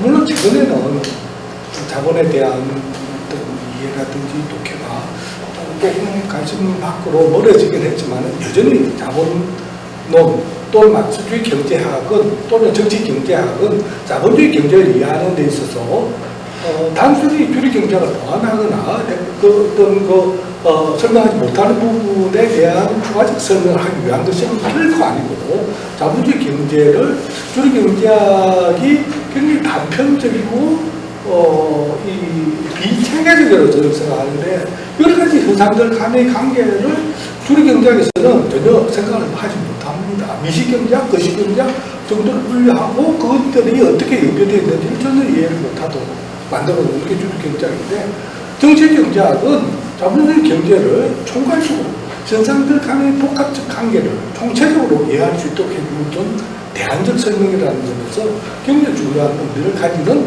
저는 이론이다라고 생각을 합니다. 물론 주류 경제학이 지배하고 있는 오늘날 한국 세계에서 자본론을 뭐 굳이 이야기할 필요가 있느냐라고 할지는 모르겠지만 우리가 현재의 자본주의 경제를 이해하고 나아가서 그것을 등용시키기 위해서는 기본적으로 자본론이 그걸 하지 아니하고는 또 다른 대안이 없다라는 점에서 굉장히 중요한 어떤 우리의 기반, 한국의 기반, 직접 호기심과 사회적 실천을 충족시킬 수 있는 어떤 요소들을 우리에게 제공해 준다라고 생각합니다. 그런 점에서 자본에 대한 현물로서 이 책은 굉장히 중요한 의미를 가진다라는 것과 그다음 두 번째로는 그 자본론 또는 우리가 정치 경제학의 전체 핵심을 감동하는 게 가치의 개념, 가치의 이론입니다. 가치 법칙 또는 가치 이론을 인정하지 않으면은 대부분의 사람들, 심지어 막스주의나 비막스주의든 간에 저 사람 막스주의 아니야 라고 할 정도로 가치 이론은 막스주의 경제학, 막스주의 전체를 관통하는 핵심적인 개념입니다. 그것을 지금 설명하기 위해서 자본론의 제1부 사회장을 통해서 설명을 하고자 한다라는 점에서 굉장히 저는 의미가 있는 책이라고 생각을 합니다. 그러나 이 책은 저는 좀 어렵습니다. 장르를 이해하거나 또는 가치론을 이해하기에는 굉장히 어려운데요. 어려운 만큼 나름대로 한번 뭐 읽어보시고 또 안 되면은 또 읽어보시고 또 읽어봐야 됩니다. 뭐 그 당시에 와닿으면 그 제대로 된 책도 아니라고 할 수밖에 있죠. 그래도 자본론보다 좀 쉽지 않나? 어렵고 아니 이게 좀 상대를 해서 이것보다 더 내용을 넘어가면 안 되는데 자본론 일반적으로 너무 많은 만들기 제가 있어가지고 분장인데 근데 그 중에서도 예를 들어 아침에 가치 법칙을 이야기하기 위해서 이제 사례로 제시했던 금융위기의 부분 이런 부분은요 사실은 여기서 굳이 다루지 않더라도 가능한 부분이라고 생각해요. 왜냐하면은 금융위기 또는 금융공황은요 굉장히 복합적인 내용들을 그 속에 포함하고 있습니다. 단순히 가치의 어떤 창발 뭐 이렇게 이야기를 하든지 또는 가치 형태에서의 어떤 교환 그리고 그것을 궁극적으로 가장 잘 드러내는 화폐 그리고 그 화폐에서 더 나아가서 신용체계의 발달 그리고 신용체계에서 금융의 신용하고 화폐하고 금융하고는 각각 다 다른 개념이에요. 그런데 그냥 쓱 지나가고 그러면서 막바로 금융위기에 대해서 금융공황에 대해서 이야기를 하는데요. 정말 금융자본주의에 대한 이야기는 쉽게 지금까지 나와 있는 세계적으로 어떠한 금융자본주의에 관한 이론이라 할지라도 제대로 저는 설명하는 책이 없다고 생각을 합니다. 그런 거 굉장히 어려운 내용이에요. 그런 이야기를 갖다가 너무 쉽게 지금 하고 있는 건 혹시 아닌가 이런 생각이 들고 그 속에서도 마치 또 금속화폐와 불안화폐, 지폐화폐로 인해서 마치 금융위기가 등장하는 것처럼 그런 식으로 설명하거나 또는 금속화폐로 해결하면 마치 금융위기가 해소될 것처럼 같은 그런 인상을 주는 그런 내용들이 나타나는 것은 저는 이거는 좀 곤란한 설명이다, 어려운 설명이다, 뭐 이렇게 생각을 하고, 그 외에도 물질성 개념은 오히려 그게 반대되어서 물질성 개념은 자본론 일본의 제1부 안에 넣습니다. 그렇기 때문에 상품의 물질성은 바로 가치의 문제와 직결되기 때문에 뿐만 아니라 지금 김용용 박사의 이 책에 가면은 물질성 개념을 통해서 상품 생산 자해를 극복하고 자유로운 개인들 간의 이 어떤 연대체로서 서로 사회의 대화를 모색하자. 그 점에 대해서는 굉장히 좀 나름대로 저는 모습이라고 생각을 해요. 그런데 전문기는 아니다. 이렇게 생각을 합니다. 어쨌든 전체적으로 봤을 때 두 가지의 어떤 기본 핵심 문제랄까요? 전제를 전제한다. 첫째, 자본론을 읽어야 된다. 둘째, 가치론에 대해서 이해를 최소한 해야 된다. 이 두 가지인데, 그 다음에 구체적인 내용에 들어가서는 개별 개념들을 정의하는 데 있어서는 아까 전에도 가치의 개념 정리에 있어서도 그렇고, 또는 실제로 예를 들어서 이제 혹시 보신 분이 있는지 모르겠는데, 자본론은 기본적으로 상품의 속성에서부터 시작을 하는 것은 맞습니다. 그런데 왜 상품에서 시작하느냐라는 설명을 그냥 고지고대로 하는 거예요. 근데 제가 보는 데는 가치에 대한 설명을 상품에서부터 출발하는 것은 기본적으로 상품이 가지는 세 가지 유형의 어떤 가치, 사용가치, 교환가치, 그리고 일반 가치의 노동가치, 이 세 가지를 전전해서 가치를 설명하기 위해서 상품을 끌어들어옵니다. 그러면서 마치 상품이 모든 것들을 구체적으로 표현하면서 단순화된 어떤 현상으로서 상품이다라는 식으로 이야기를 하는데, 그것보다는 오히려 가치를 설명하기 위한 하나의 매개적인 개념으로 상품을 갖고 들어오는 거라고 저는 생각을 해요. 그리고 가치라는 것은 가치 그 자체에서 끝나는 게 아니고, 조금 전에 박준영 교수한테 제가 이야기했듯이 가치 다음 짝에 놓는 다음 파트들에 쭉 놓는 게 잉여가치에 관한 이야기입니다. 물론 마르크스는 잉여가치 학설사를 별도로 준비를 할 정도로 자본론 이상의 분량으로 잉여가치 학설사를 정리할 정도로 많은 내용들을 가르칠 거라고 생각을 했는데, 자본론 일본은 기본적으로 제가 보는 데는 잉여가치에 관한 절대적 잉여가치, 상대적 잉여가치와 그리고 이러한 잉여가치를 창출하기 위한, 즉 잉여가치는 뭐 기본적으로 이윤이라고 생각을 하셔도 좋습니다. 그 이윤이라는 것은 어떻게 우리가 배분을 하느냐의 문제이긴 하지만, 그것이 창출되는 과정, 그리고 그것이 실현되는 과정은 전체적으로 노동 과정 쪽에서 나타나는 것이죠. 그리고 그 결과로서, 그 결과를, 그 과정을 이해함으로 해서 기본적으로 자본의 축적 과정에 대한 이야기를 할 수가 있습니다. 거기까지가 자본 제1본의 전체적인 부분이란 말이에요. 그래서 이게 제1부만 끊어서 가치는 여기까지 하고 끝나는 것은 별로 아니다라는 겁니다. 그래서 잉여가치에 대한 이야기, 그리고 잉여가치를 창출하기 위해서 자본을 순환해 가는 이야기까지 제1본을 전체적으로 좀 이해를 할 수 있어야 된다, 이런 이야기를 할 수가 있을 것 같습니다. 그리고 그 외에도 여러 가지 구체적인 이야기들이 꽤 많이 있고, 또 뭔가 저 생각하고는 다른 부분들이 있는 데 대해서는 또 다음 기회가 있으면 이야기하도록 할게요. 그런데 마지막으로 제가 말씀드리고 싶은 것은, 저는 지리학하는 사람이에요. 지리학 때가 뭔 너무 정치적 입장이다 하고 생각할지는 모르겠지만은, 지리학하는 사람 중에서 데이비드 하비라고 하는 세계적으로 유명한 막스주의자이자 지리학자가 있습니다. 이 사람은 최근에 35년생인데요. 이 사람이 거의 이제 90이 다 됐죠. 그런데도 불구하고 물론 지리학에 하게 된 모든 내용들 다 섭렵할 뿐만 아니라 자본론에 대해서도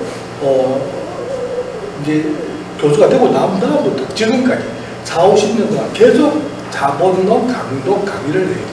그리고 최근에 지난달에 이 자본론을 쓰기 전에 마르크스가 그룬트리스라고 해서 우리 식으로 번역하면은 정치경제학 요강이라고 할 수 있는 책을 상당히 두꺼운 책을 냈는데, 요강에 대한 포켓을 낼 정도였습니다. 그러니까 우리는 자신이 어떤 전공에 속하느냐, 그게 뭐 자연과학일 수도 있고, 마르크스 자본론에서 왜 다른 저서들에서는 자연과학 쪽 이야기들도 굉장히 많이 나옵니다. 심지어 이제 박 교수가 가치를 사회적 관계를 전제로 하는 것이기 때문에 자연은 거기에 포함되지 않는다라는 식으로 이야기를 하지만은 최근에는 이 가치론을 확장시켜서 자연의 가치를 정치 경제학적으로 재이해하기 위한 노력들도 있습니다. 그런 부분은 너무 내용을 잘라버렸는데 어쨌든 어떤 분야에 속하든지 간에 정치 경제나 막스의 어떤 이론들은 아까 전에 중력 이론에서 우리가 어떤 아이디어를 가질 수 있듯이 저는 자본론에서 보는 많은 자연과학적 이야기들이 자연과학을 실제로 하시는 분들한테도 많은 도움을 주실 거라고 생각합니다. 특히 데이비드 하비는 그 마르크스가 자본론을 서술하는 과정에서 시 공간 부분에 특정한 관심을 두지 않는다라는 점에 초점을 두고 자신의 전공 분야인 공간 연구와 정치경제학, 막스의 자본론을 결합시키고자 하는 노력을 했다는 것입니다. 그래서 제가 보면 어떤 분야의 연구를 하시더라도 자본론은 다 관련성을 가질 수 있다라는 점을 다시 한번 강조하고 싶습니다. 그래서 고맙습니다.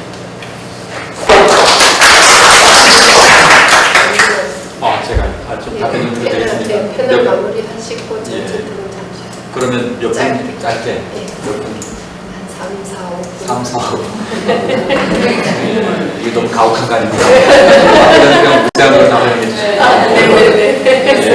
질문처럼 그렇게 안 했기 때문에. 예, 저기 약간만 그럼 더 덧붙이겠습니다. 아주 두 분 다 근데 중요한 얘기를 많이 하셔가지고 제가 지금 정신이 없는 상태인데 생각나는 거 중심으로 몇 가지만 얘기해 보겠습니다. 아까 박주홍 박사님께서 얘기하셨던 게 굉장히 인상적으로 생각합니다. 노동 가치로는 가격을 잘 설명 못합니다, 사실은. 그러니까 가격을 설명한다는 관점에서 오히려 주류경제학 혹은 미시경제학이 굉장히 더욱더 과학적인 것처럼 보입니다.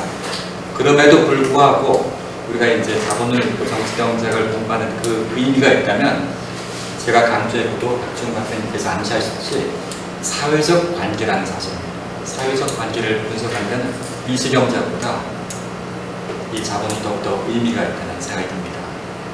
제가 잠시 봐도 되겠습니까? 근데 거기에 한 가지 사회적 관계를 우리 방송적으로 계속 이야기를 하는데 그때 말하는 사회적 관계는 대체 뭐냐? 아까 얘기했지만 제가 가치를 사회적 관계로 얘기했으면 특정한 것의 역사적, 사회적 조건하에서만 가치가 성립할 수 있는 자본주의 사회에서 일단은 노동가치들이 일단은 그런 게 아니고 그렇겠죠. 그러면 그때 사회적 관계는 뭘 말하는 거예요? 그렇지. 거기에 기본을 두고 그 가치가 있건데 인여가치 형태로 발전되고 인여가치가 축적된다면 자본이라는 개념이 성립할 텐데 이 자본 그 자체도 이 자본적 생산 양수의 사회적 관계의 한 부분이 되겠죠. 그렇기 때문에 충돌이 이렇게 되겠죠. 사회적 관계하고 별의것도 다 이해하겠는데 예.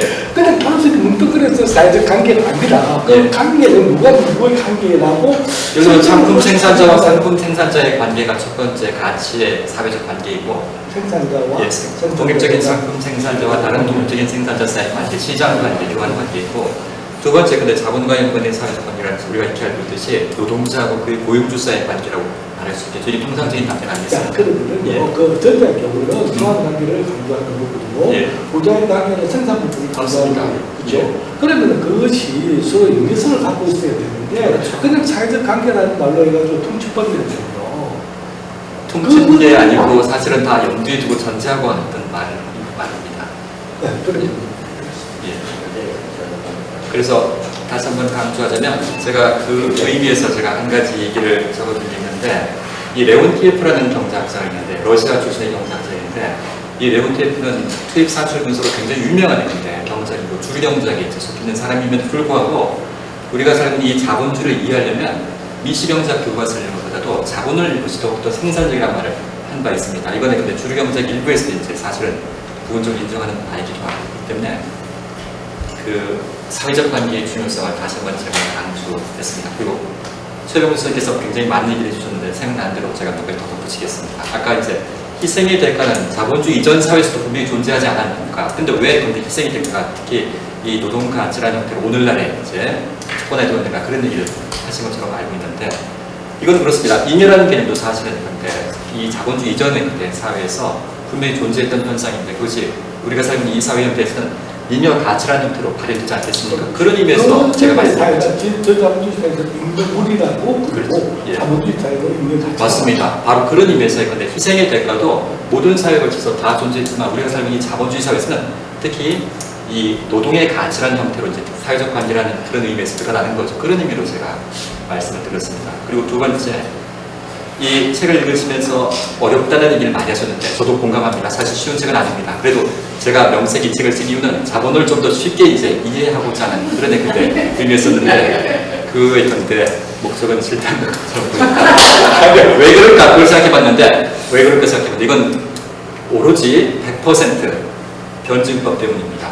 왜냐하면 변증법이라는 것은 진리는 뭐 전체인데 부분은 전체가 될 수가 없습니다. 그렇기 때문에 우리가 어떤 부분적인 대상을 이해할 때 전체를 전제하고 난 다음에 근데 그 부분을 연구해야 됩니다. 그렇기 때문에 사실상 마르크스의 근데 저작의 어려움이라는 게 바로 이런 건데 전체 자본주의 생산 양식의 부단히 근데 운동 법칙을 전제하고 난 다음에 근데 상품으로 들어가기 때문에 보통 사람 같으면 전체에 대한 그 이미지가 없고 지식이 없는 상태에서 그냥 들어간다면 낭패하기 십상입니다. 바로 그런 의미에서 저는 전체를 염두에 두고 나름대로 건데 처음부터 그 전체에 대한 상을 보여주려고 노력했는데 그게 오히려 이제 또 독서하는데 진입장벽이 되지 않았다는 그런 생각이 듭니다. 아니야, 근데 예. 그 부분에 잠깐만 이야기할게요. 이거는 마르크스의 자본론에서 기본적으로 전제되는 어떤 방법론의 문제예요. 과학적 실제론에서 이야기하는 것은 단순히 구체에서 추상으로 이 일방적으로 가는 것을 말하는 것은 결코 아닙니다. 예. 추상에서 다시 구체로 내려와야 돼요. 그런 것을 전제하죠. 그래서 부분에서 전체를 본다고 해서 그것이 부분이 가지는 한계는 있을지 모르지만 전체를 본다라는 법은 없습니다. 그렇죠. 다시 말하면 우리가 어떤 하나의 개념으로 사물을 설명하고자 하는 것은 그 전체를 볼 수 있는 하나의 창틀과 같아서 창이 여러 개 있는 어떤 집에서 그 집 안을 들여다보는 것과 같이 하나의 창에서 들여다봤을 때 전체는 이렇게 생겼고 또 다른 창에서 들여다봤을 때 또 다른 모습으로 나타날 수 있다는 맞습니다. 것이죠. 그렇기 때문에 그것은 부분과 전체의 변형법적인 어떤 문제 또는 그 결합에 의해서 이루어지는 것이 아니라 부분을 보면 전체의 일부분일 수 있지만 그 전체의 모습은 그대로 있어요. 근데 그건 저는 반대인데 왜냐하면 그건 저는 반대입니다. 왜냐하면 어떤 사람의 부분을 봤을 때 그때 처음 접하는 정보라는 것은 부분에 관한 정보밖에 없습니다. 아까 선생님께서 말씀하셨지만 부분 그 자체가 이미 전체를 내포하기 때문에 전체에 관한 정보를 가지고 있다고 얘기했는데 사실 그렇지 않습니다. 전체가 주장해서 혼자 드러내는 거예요. 예. 우리가 개념이라고 이야기할 때는 예. 거기에는 하나의 개념이지만은 거기에는 노동도 들어가 있고 의식도 맞습니다. 들어가 있고 자본과 지식도 들어가 있고 다 있는 거예요. 예. 그렇게 개념이라는 것을 우리가 설명할 때 예. 우리가 전체를 볼 수 있는 하나의 어떤 장틀처럼 가치라는 것을 통해서 본다면 또 전체를 볼 수 있는 그것은 당연한 거라고 봐요. 우리가 처음에 근데 출발한 그 초보자의 경우는 그러니 근데 과정이 굉장히 어렵습니다. 그렇기 때문에 전체를 한번 횡단하고 난 다음에 다시 부분을 돌아와야지만 비로소 그 부분이 전체의 의미를 다 담고 있다는 사실을 알게 되는데 그거는 근데 초보자들은 굉장히 무리가 가는 이야기고 그렇기 때문에 최대한 근데 전체 이상을 보여주려는 것이 제 근육입니다. 아무튼 그랬습니다. 또 몇 가지 더 있는데 계속해도 되겠습니까? 네. 예. 재밌습니다. 그리고 아까 금융위기를 말씀하셨는데 왜 금융위기는 무수히 많은 근데 매개가 필요한데 갑자기 근데 같이 설명한 데서 왜 개입되는가 그 얘기하셨는데 저도 고민을 많이 했었습니다. 금융위기를 집어넣을까 말까 하면서 고민을 많이 했는데 분명히 맞습니다. 금융위기를 설명하면 무수히 많은 제도적인 매개가 필요합니다. 그리고 현실적인 매개가 필요한데 그럼에도 불구하고 제가 이 금융위기를 넣었던 이유는 아까 제가 말씀드렸지만 가치의 중심성에 관한 아주 명료한 이해를 행할 수 있는 한 가지 틀이라고 생각했습니다. 그렇기 때문에 이런 근데 무리함이 있어 할지라도 근데 가치 중심성이라는 주제를 근데 부각시키기 위해서 제가 의도적으로 근데 배치했다라고 이제 저는 생각합니다. 또 예. 이야기할게요. 반가치, 마이너스 가치를 굉장히 많이 이야기를 했는데 반가치는 사실은 학교에 이야기하면서 예. 전체 자본론에 관한 이때까지 이야기 중에서 가장 최근에 나오는 얘기가 맞습니다. 예. 근데 우리가 반가치가 최근에 나온 이야기라고 하는 것은 그동안에 그 이전의 어떤 정치경제학이나 마주주의 해설서에서는 반가치에 대한 이야기가 없더라도 가치를 이야기를 얼마든지 할 수 있었다는 예. 것이 전제가 된단 말이에요. 예. 그거는 굳이 반가치 그거는 유비입니다. 근데 학습자에게 도움을 주기 위해서 근데 필요한 비유에 불과하다고 생각합니다. 실제로 근데 기존 이론 체계에서도 그와 대응되는 그런 논의 체계가 분명히 존재했는데 그걸 합의가 있는데 이해하기 쉽게 근데 도입했다 보니지 그 자체가 근데 중요한 새로운 근데 그 견해라고 볼 수가 없습니다. 물론 그렇게 따지면은 예. 우리가 현실에서 뭔가를 개념화시키지 아니한 상태에도 분명히 현실에 뭔가가 존재를 하는 거 있었겠죠. 그래서 그것을 개념화시켰다는 것은 그것에 대한 인식체가 형성되고 인식을 통해서 어떤 사물의 실체성이 드러나게 됐다는 것이 전제가 된단 말이에요. 그러니까 반가치라는 개념도 그 개념이 없더라도 예. 우리가 그 가치에 대한 설명을 할 때 예. 충분히 나름대로 설명을 했을 텐데 맞습니다. 그 반가치를 드러내면서 그 이유는 교육적인 목적 때문입니다. 예. 교육적인 순수하게 됐어요. 독자적인 어려워요. 도움이 됐어요. 예. 우리는 쉽게 이해했어요. 이해했어요. 쉽게. 그래요. 예. 그리고 또 말씀하신 것 중에 예. 하도 많이 말씀하셔가지고 제가 적다가 근거 없잖아. 예. 그 주류경제학을 사실은 보완하는 수준이 아니다. 정치경제 마르크스하고는 저는 그 굉장히 중요한 말이라고 생각합니다. 그래서 우리가 지금 21세기에 살고 있는데 우리가 여전히 근데 자본론을 읽을 필요가 있다는 걸 제가 독자 여러분에게 한번 강조하고 싶었습니다. 그리고 이게 바로 이 책을 쓴 중요한 이유가 합니다. 마르크스가 이제 자본론 수업에서 무슨 말을 했냐면 자기가 분석하고자 하는 대상은 순수한 자본주의 양식, 생산 양식이라고 얘기했습니다. 그러니까 시간이 경과하면 경과할수록 우리가 이제 이 반자본주의 요소가 점차 사라지고 순수한 자본주의 그런 형태로 가까이 가면 갈수록 오히려 자본론은 시의 적절성이 더욱더 증가한다는 사실을 이제 한번 제가 여러분에게 강조하고 싶었습니다. 그거와 연관해서 아주 좋은 얘기를 해주셨기 때문에 제가 공감해서 붙였습니다. 예, 정말 재밌습니다. 학자님들의 이 그 토론이 이런 거구나라는 오늘 정수를 좀 보고 있는 것 같습니다.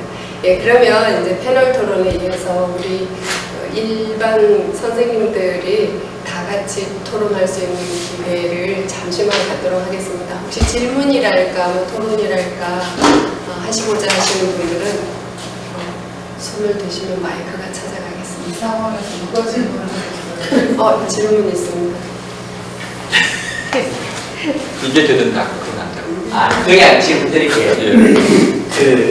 이제 노동 가치라는 것이 노동 일반을 전제하기 예. 위해서 이제 특정한 시대, 그러니까 앞에서 이제 뭐 고대 노예제라든지 봉건제를 넘어서 시민혁명이 일어난 이후의 사회에서 이제 노동 일반이라는 게 승립한다. 예. 제가 이해하는 게 맞죠, 이제? 예, 정확합니다. 예.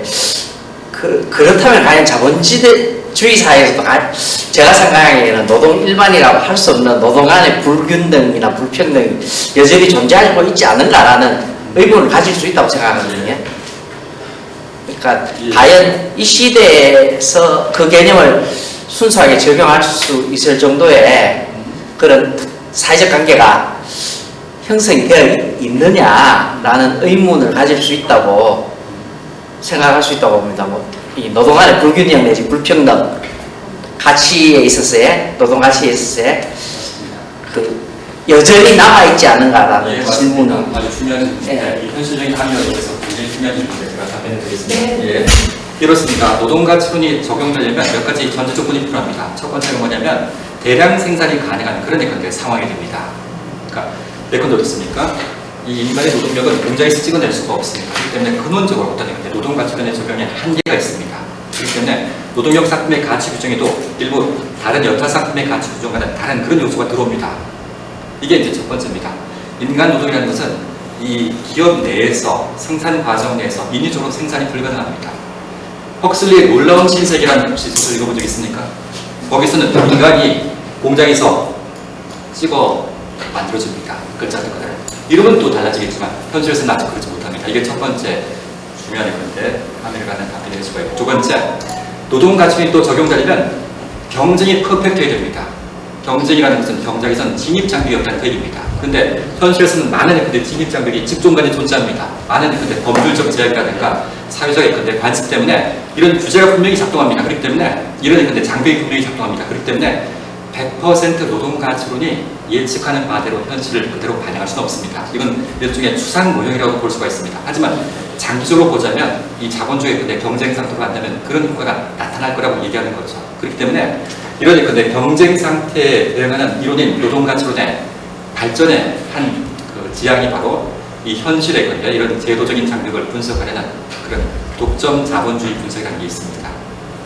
그렇기 때문에 이건 추상 수준의 또 차이기도 합니다. 그리고 이 노동가치론의 적용이 근데 전제 조건의 문제이기도 하다는 그 얘기죠.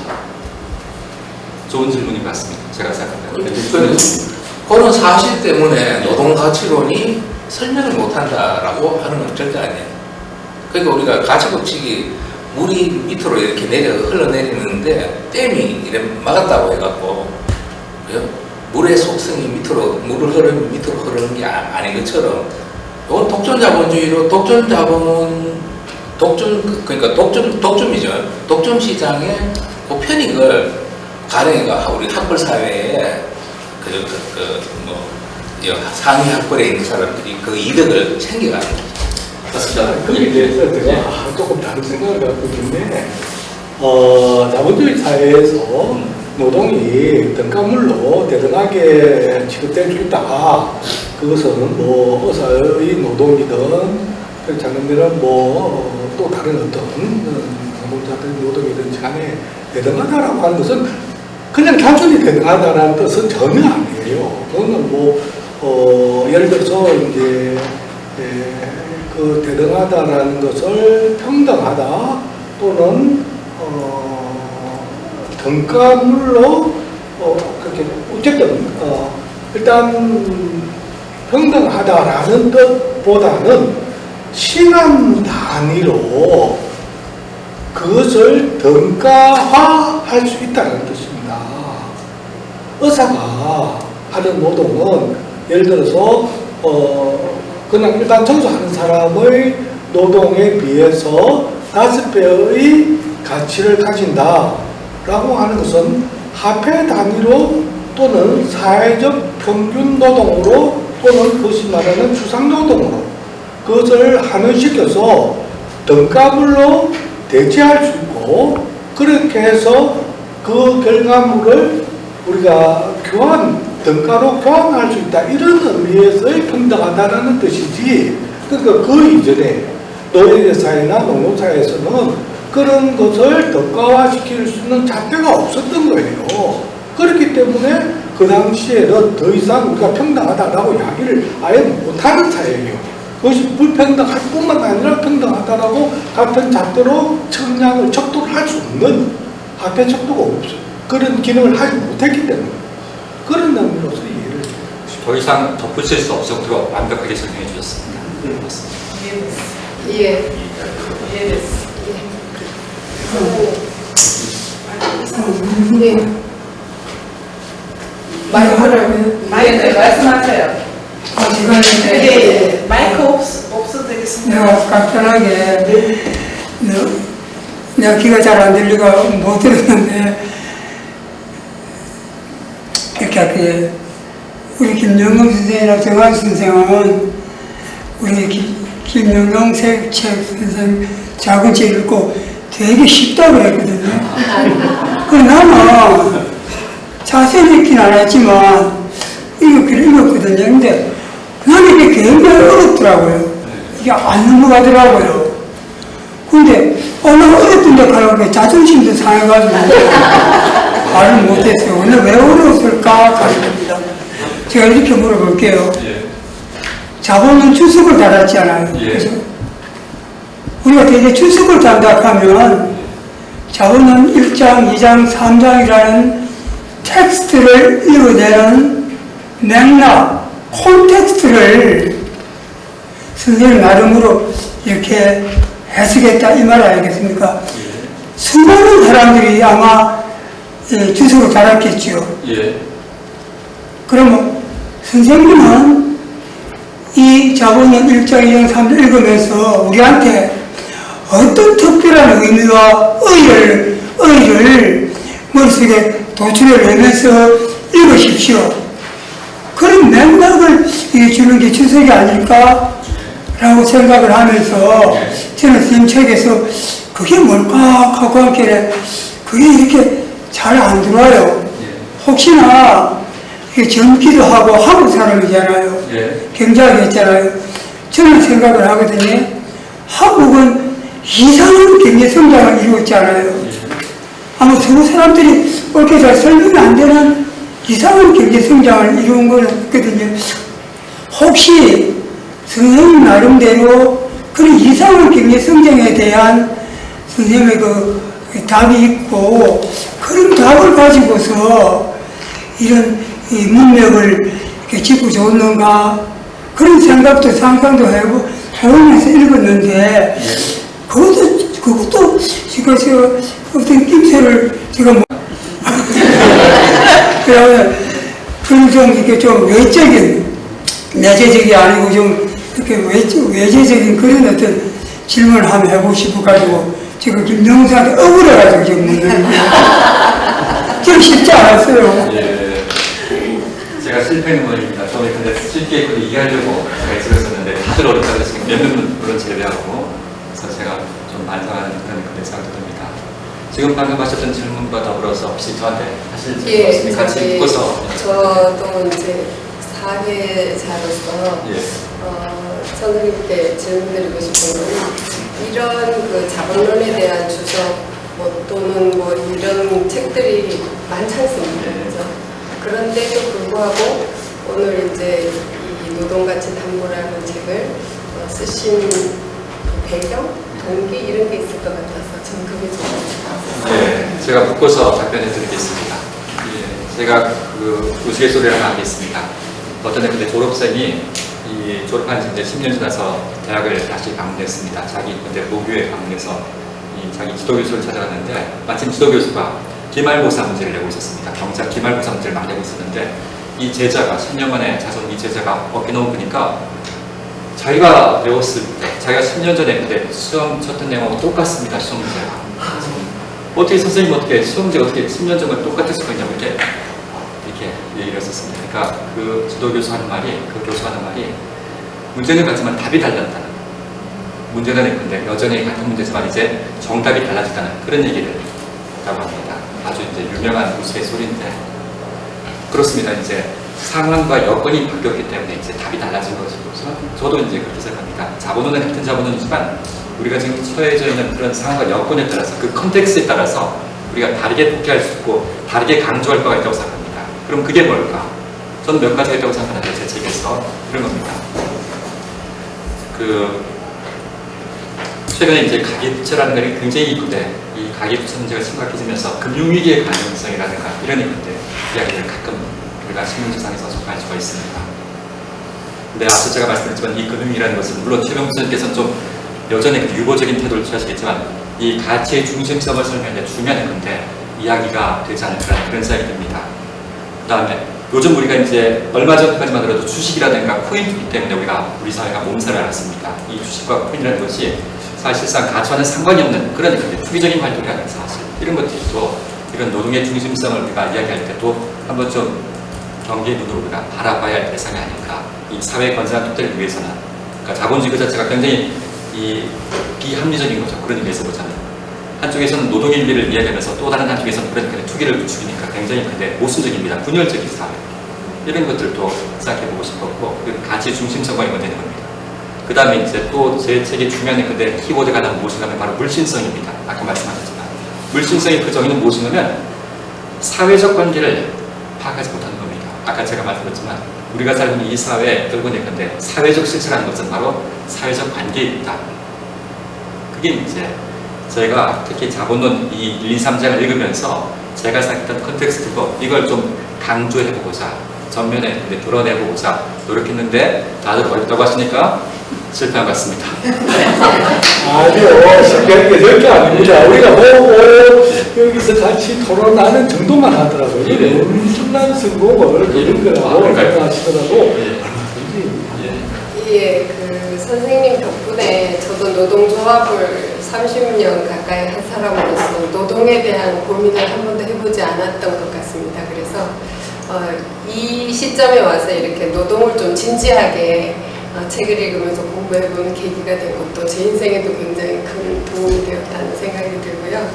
오늘 그 패널 혹시 더 질문하시고 싶은 거 있으십니까? 예, 마지막 질문 받아도 될까요? 네. 이거는 정말 의문이고요. 현답을 주셔야 되는 문제. 이건 할까 말까 망설였는데 아까 스님 강의 중에 경제 위기, 그 다음에 무슨 위기가 이렇게 뭐 강제로 털어내고 이래서 오히려 기회가 될 수 있다고 예. 말하셨는데 그럼 예. 국가 채무 불이행 사태 디폴트라고 하나요? 예. 그 스리랑카 같은 경우는 지금 거의 경제가 파산됐다고 그러잖아요. 예. 이 사람들한테도 희망이 있는 건가요, 오히려?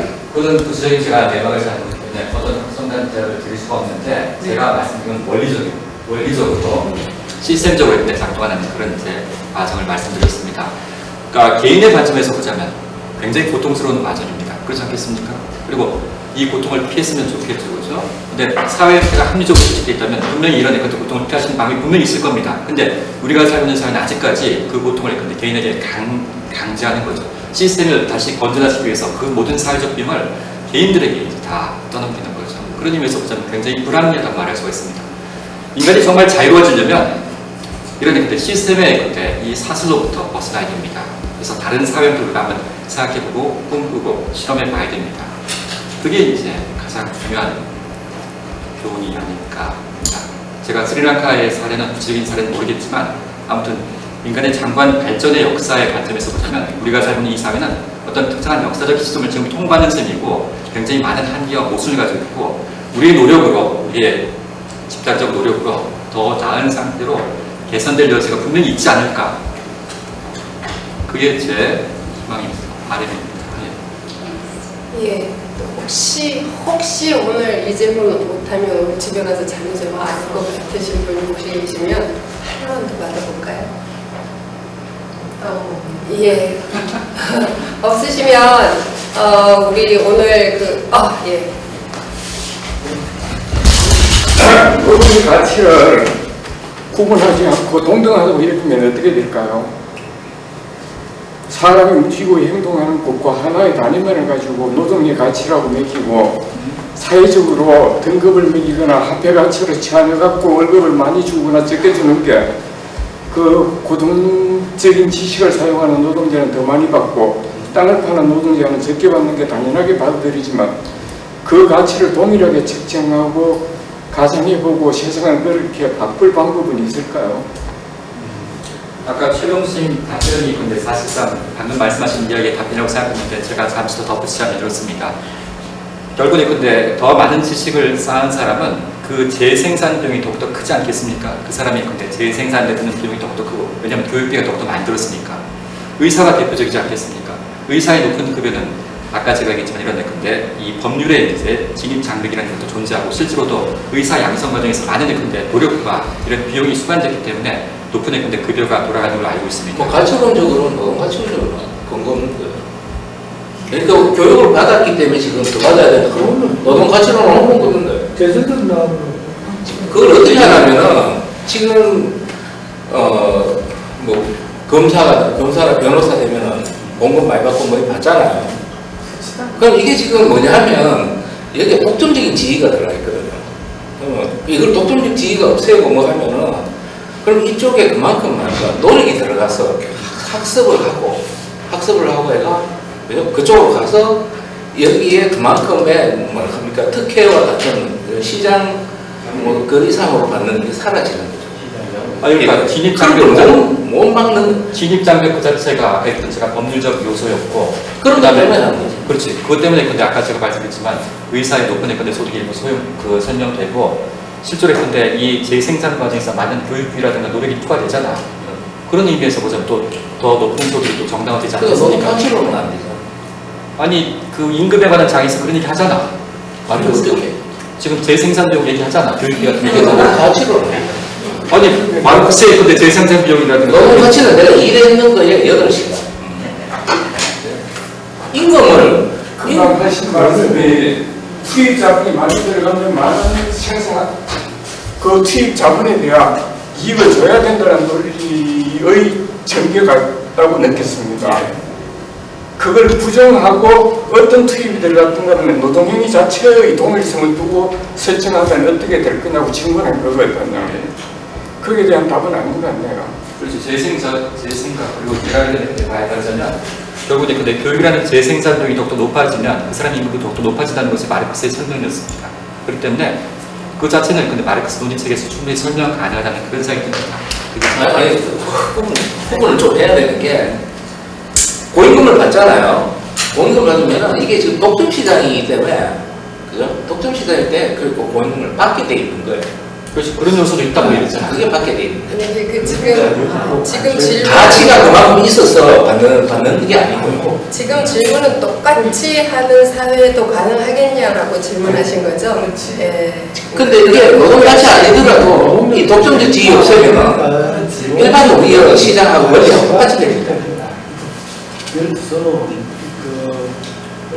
저 생각은 한편으로는 노동력 재생산과 관련을 가진다고 생각합니다. 왜냐하면 노동력 역시 자본주의 사회에서는 하나의 상품이고 상품을 만들어내는데 투입되는 비용에 따라서 또는 그만큼의 시간, 사회적 시간에 따라서 그 가치가 결정된다라고 볼 수도 있습니다. 그러나 또 다른 한편으로는 예를 들어서 우리가 아까 지금 땅 파는 사람의 노동과 또는 뭐 정신노동을 한 사람의 노동력의 차이는 그 사람들에게 그만큼 재생산 비용이 많이 투입되었기 때문이라기보다는 그것에 대한 이제 거기에는 다시 교환 가치하고 또는 사용 가치하고의 관계성을 전제로 생각하고 가치를 설정을 해야 되는데 그것은 가격하고 다른 가치의 개념을 가지고 이해를 해야 되는데 우리가 예를 들어서 의사도 하루에 밥 3끼 먹고 자기 노동력을 재생산을 합니다. 뿐만 아니라 일반 청소 노동자도 하루에 밥 3끼 먹어야 됩니다. 자기 노동력을 재생산하기 위해서는. 그렇기 때문에 그동안에 그 비용이 많이 들어갔느냐 적게 들어갔느냐라는 것은 거의 무관하다고 봐요. 오히려 그것은 뭐 나름대로 개인의 천재성 때문이라고 볼 수도 있을는지는 모르겠습니다. 개인의 지능 지수가 더 높기 때문에 한 사람은 의사되고 한 사람은 청소가 되었다라고 한다면은 할 말은 없을지 몰라요. 근데 가치 법칙은 그것을 부정합니다. 개인의 구체적인 차이에 의해서 가치가 달라지는 것이 결코 아니거든요. 따라서 그것은 사회적으로 어느 정도의 어떤 노동 시간이 투입됐느냐에 따라서 결정되는 것이고 거기에서 이제 박 교수가 이야기하는 것처럼 사회적 독점에 의해서 더 가격이 가치보다도 훨씬 높아졌다 이렇게 이해를 할 수가 있겠죠. 그러면 양성 비용이라든가 재생산 비용은 어떻게 됩니까? 양성 비용? 예. 그 사람을 교육비용은 거기에 대해서 포함이 되기는 되겠죠. 예, 노동력 재생산에 있어서 그거하고 제가 말씀드린 건 근데 그 진입장벽. 그러니까 이거 아니 지금 이거 노동력 가치를 말하잖아요. 그러니까 이 의사가 이걸 하기 위해서 이러면 이거 재생산이에요. 오늘 이런 재생산. 그 재생산 비용에 교육비용이 들어간다는 게 그거 수십 년 전에 그런 인적 자본론이에요. 그는. 아니 마르크스한테 인적 자본 요소도 분명히 존재합니다.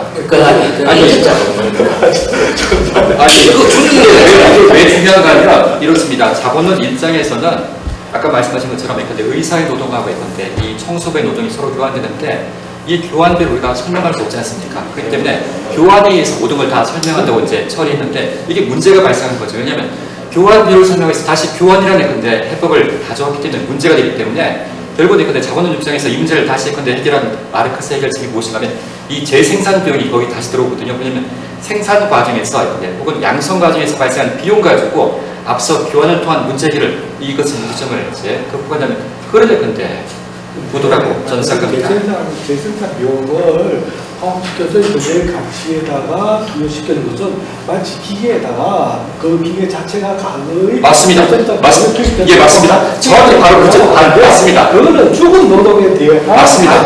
예, 제가 100% 인정합니다. 잘 말씀하셨지만 바로 이런 과정에 기계 홍보될 건데 불변 자본의 건데 같이 똑같거든요. 그런데 불변 자본이 인간의 불변 자본이 아니에요. 아니 그러니까 투하된 재생산 비용은 불변 자본 처리하지 않으면 다른 근데 설명 방식 역시 다시 교환의 근데 모순에 빠진다는, 아까 얘기했던 첫 번째 단계 모순에 빠진다니까. 근데 대생산 비용은 예. 얼마만큼 네. 수준도 같고. 예. 너무 엮여서 밤을 새워도 안 될 것 같아서 이 정도에서 마무리하도록 하고요. 더 이제 토론하시고 싶은 거는 뭐 일단 남아서 따로 개인적으로 하도록 하겠습니다. 공식적인 거는 마치도록 하고요. 지금 우리 사진 촬영하고 그다음에 아까부터 벌써 시작 전부터 사인회가 시작이 됐는데 혹시 저자 사인을 받고 싶으신 분들은 촬영 끝나고 그 사인을 받는 시간을 갖도록 하겠습니다. 예, 아무튼 장시간 자리 이탈 없이 오늘 이렇게 북 콘서트에 참여해 주셔서 감사드리고요. 제 인생에 또 오늘 많은 도움이 된 것 같습니다. 감사합니다.